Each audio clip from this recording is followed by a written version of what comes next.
Hey everybody, welcome back to TechOdyssey. So today I'm here to talk about everybody's favorite new folding phone, the Surface Duo 2. And you're probably wondering, if you're watching this video, whether you should buy one.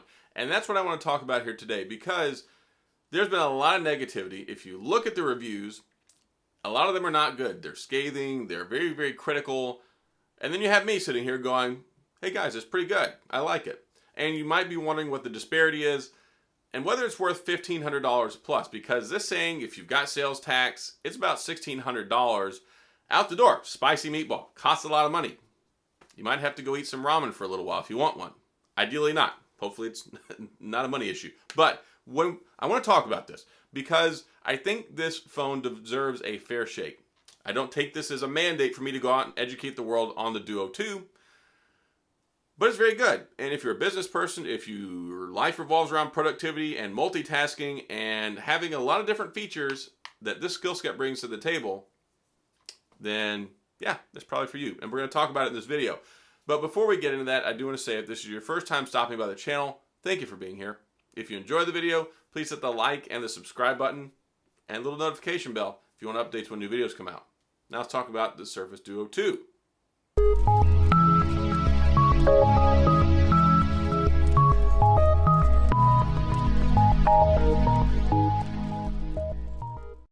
The Surface Duo 2 is a very interesting device because it's $1,500 plus and it's out there in everybody's face and it's for mostly nobody. I don't even know what the numbers are on this one. I don't know how many Microsoft's trying to sell. But after the Duo came on the scene last year, there was a lot of people that were clamoring for something different, and they saw this. They saw the Duo, which kind of let people down. But then we get the updated version in the Duo 2. And it's funny because I almost feel like we should know better. If you're a car guy, anytime a new kind of car comes out, everyone says, don't buy the first model. Don't buy the first generation. Let them work out the kinks. Right here, classic example. Let them work out the kinks. And there are a lot of kinks, a lot of issues that, oh boy, the Duo had. And 90-95% of them have been fixed over here. The Duo 2, light years better experience. It's actually usable, it's very enjoyable, and it kind of brings a smile to your face when you're sitting there just enjoying the experience of the Snapdragon 888, Android 11. It's a fantastic phone. I like it a lot. And I hesitate saying phone. This is a productivity device. This is not for kids. It's not just, let me use my Snapchat and Instagram and all that stuff. Of course, you can run both of those at the same time, so it's kind of neat. But you're probably wondering, should you get it? This productivity device brings a lot to the table in the realm of getting things done. One of my favorite things is being able to do two things at once. And you're probably thinking, okay, well, I can do two things at once on my phone, kind of. Especially if you own a Samsung Fold device. This right here allows you to use two different tandem independent displays. They work independently of each other. So that means if you open up Chrome over here on this side, and then you open up over here Twitter, open it up, they both work on their own. So you don't have to worry about, okay, if I use this one, that screen goes dead. Or if I'm using this one instance, I can't use this one over here. And you have tons of screen real estate. This isn't like the Fold. The Fold has one big unified screen. That's nice.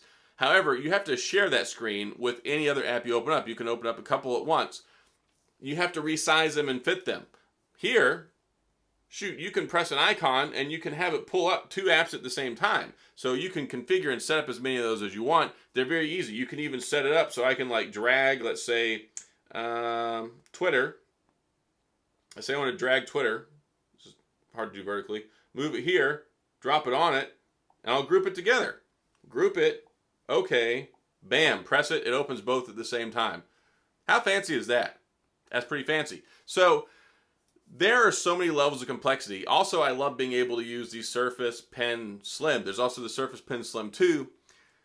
I use this as a productivity device, as a business device. Those of you who watch my channel may or may not know this. By nighttime, I make tech reviews. By daytime, I'm an attorney. I'm a tax attorney. I help people out with the IRS. So I am always on a daily basis signing representation agreements, powers of attorney,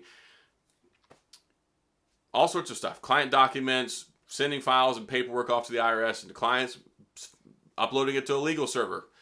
It is very, very nice. I can check my email on here. I can download my email. I can get an attachment. I can get a PDF. I can sign it, scan it, send it right back over. I mean, well, not scan it, but I mean, drag it over and send it and upload.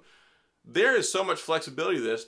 One thing that I love about this is I have to call the IRS all the time, which I hate doing. Your life's probably better than mine in that regard. You can pull up the phone on one side and call, have the active phone thing going on, don't have to worry about accidentally closing it, and then you can have your client file, or you can have your page or your documents, or you can have Crossy Road pulled up on the right-hand side while you're sitting there waiting on hold. Or in the event that you're talking to somebody, you need to look at something, you can have it right there. It's not, I used to run into this problem all the time. Sometimes I would need to call the IRS on my cell phone.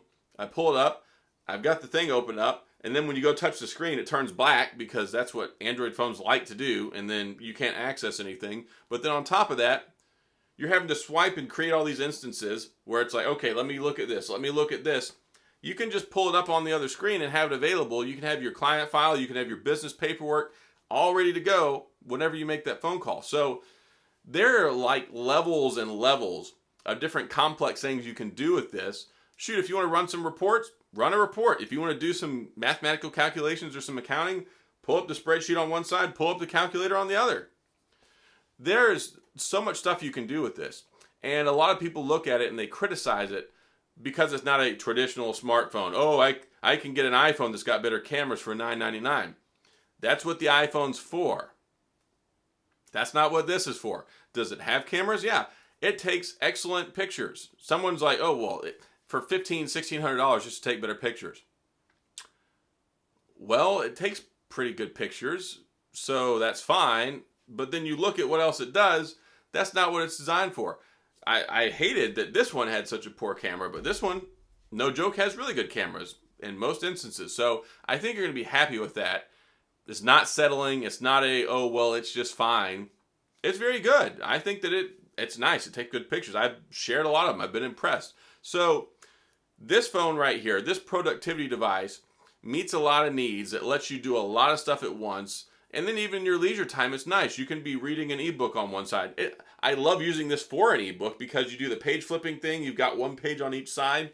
I don't like reading ebooks on a traditional screen because it's very narrow. And then you're constantly flipping the page over and over. This makes you feel like you're actually reading a book.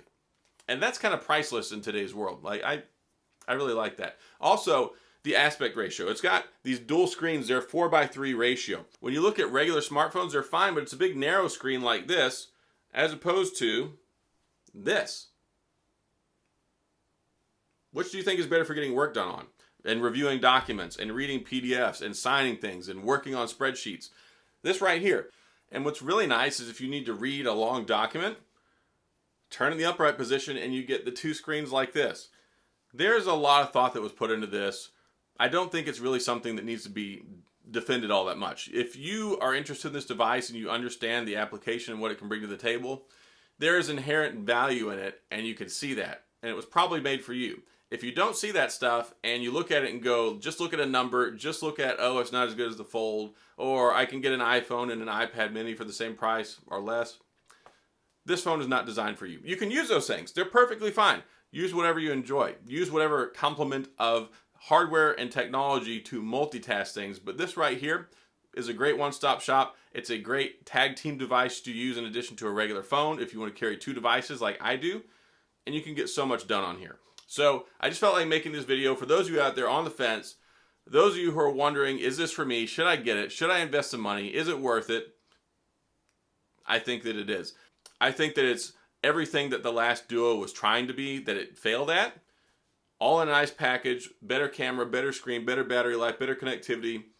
Just better, better, better in pretty much every single way. Other than the price. It's $100 extra, but I gladly pay that for the refinements that you get with this. So hopefully this answered some questions for you if you're on the fence. Hopefully it gave you some insight if you're looking to get one. I'm not a salesman. This is just me. I bought it with my own money. I test this stuff out, and I'm here to tell you, because I'm a business professional, I find value in it. I use it. I like it. I'm happy with it.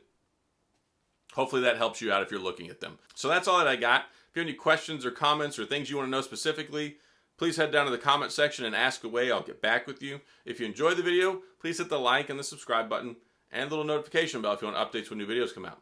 And as always, thanks for being here. I appreciate you watching, and I'll see you guys next time.